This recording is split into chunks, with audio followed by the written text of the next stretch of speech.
Hi, my name is Todd May. I'm a professor of philosophy here at Clemson. My involvement in the issues of Israel and Palestine stems back 20-some years. I have been organizing for Palestinian rights since somewhere in the mid to late 80s. I was in the occupied territories in 1988 during the First Intifada. I've spoken and debated all over the country about the issue and in favor of Palestinian rights.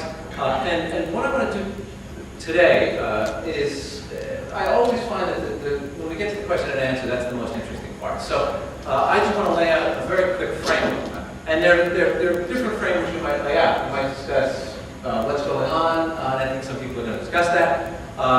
You might discuss how it came to be that way. But in 8 or 10 minutes, all of this is difficult to accomplish for one speaker. So I'm going to take one little chunk of it, and I'm going to take a little chunk of that little chunk, okay? Which, the little chunk I'm going to take, well, the little chunk is the solution, okay? And the little chunk of that I'm going to take is this. In talking about how to solve the problem, I'm going to work under the assumption, which I can defend later, that Israel's engaged in an egregious occupation of another people's land, that they are engaged in an ongoing project of dispossession of the people on that land. All right? That's all I want to say for now. Again, we can talk more about that later. In looking at solutions, you can look at least 3 different levels on which a solution might take place. The first level would be, what is the ultimate solution to the problem? Here, questions like, should there be 2 states? Should there be a singular democratic state? Things like that. Those are the kinds of questions you would ask at that highest level. Okay? And that's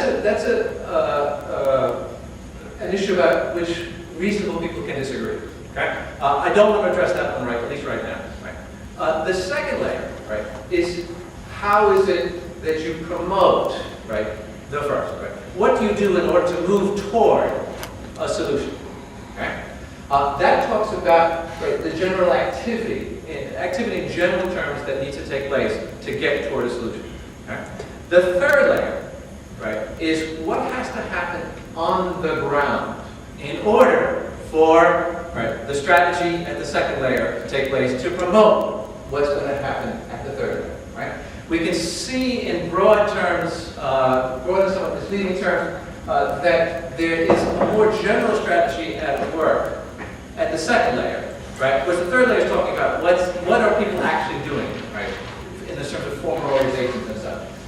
What I'd like to do is talk about the second layer, right? Talk a bit about what would need to be done, right, in order to promote either a single democratic secular state or 2 states, which tend to be the options on the table. Most people favor 2 states. Okay? The reason I want to talk at this second layer is that I think here is where a number of misunderstandings occur. Right? There is a tendency on this issue to see the issue as one of balance. Right?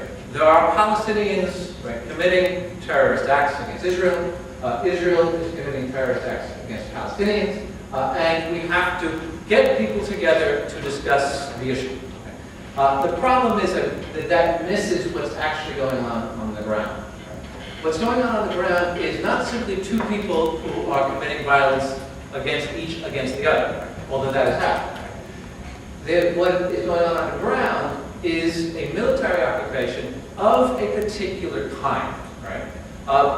And in order to see what kind of military occupation this is, it's important to understand that the strategy of let's forget the past and talk plays right into Israel's hands. Israel had, when I say Israel, I want to be very clear, right? I'm talking about the Israeli state as state and the leadership and those who support it, right? Not all Israelis. There, in fact, is a significant opposition among Israelis to Israeli policy. So I'm going to use the term Israel in a specific sense. In talking about that, then, right, the history of Israel's relations with the Palestinians is a history, at least a recent history, of negotiation, right, formation of agreements, violation of those agreements, right, provocation of Palestinians, right, then a violent Palestinian response, and further dispossession by Israel. And we can see this in at least two cases. Right? One is the case of what we call the Oslo Accords, which took place roughly from 1993 to 2000. During these accords, there was supposed to be movement toward a Palestinian state. Israel signed the accords, and Israel agreed that it would not expand its settlements in the occupied territories, agreed to allow Palestinians free trade. What they did, in fact, was expanded the settlements in the occupied territories, actually nearly doubled the population. They closed the Palestinian areas roughly 1 day out of every 4. In fact, standard of living declined during the first 5 or 6 years of this. This was provocative to the Palestinians. It got, as one would expect, a desperate and violent reaction to which Israel then responded with violence and further dispossession. The second, the second element to see this strategy at work is in the recent Gaza incursion. In June, actually it was the June 19th of 2008, Hamas agreed to a ceasefire against Israel, asking Israel to open its borders. Right?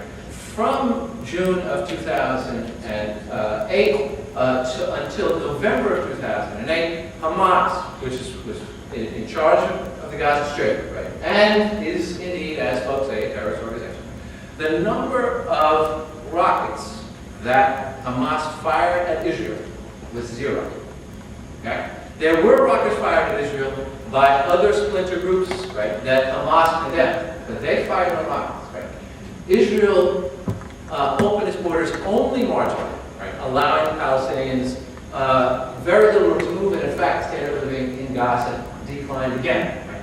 In November, Israel attacked the Hamas leadership, after which Hamas called off a ceasefire, after which Israel had the incursion.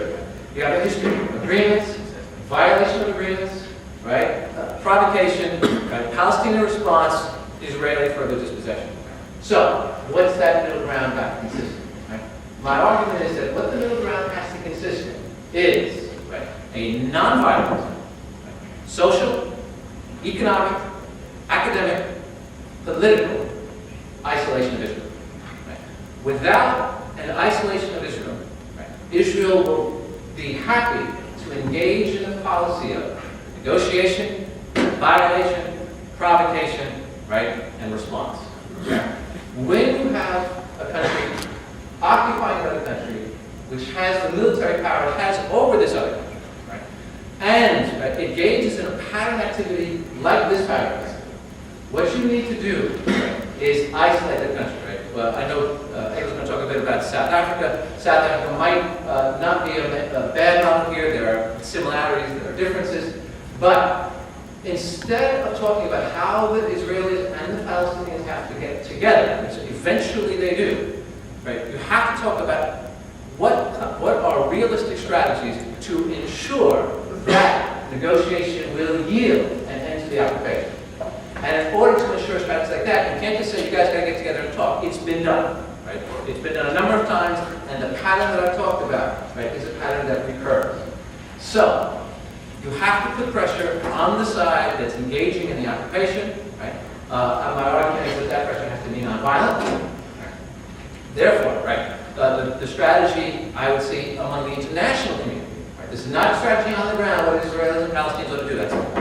We can discuss that as well. But the strategy that ought to occur, right, among the international community, right, is to isolate Israel, right, to make, right, the leadership and those who support it feel like a pariah state, as indeed it is, right, and put pressure on it in that way, right, to come to terms with a set of negotiations that will be realistic negotiations with a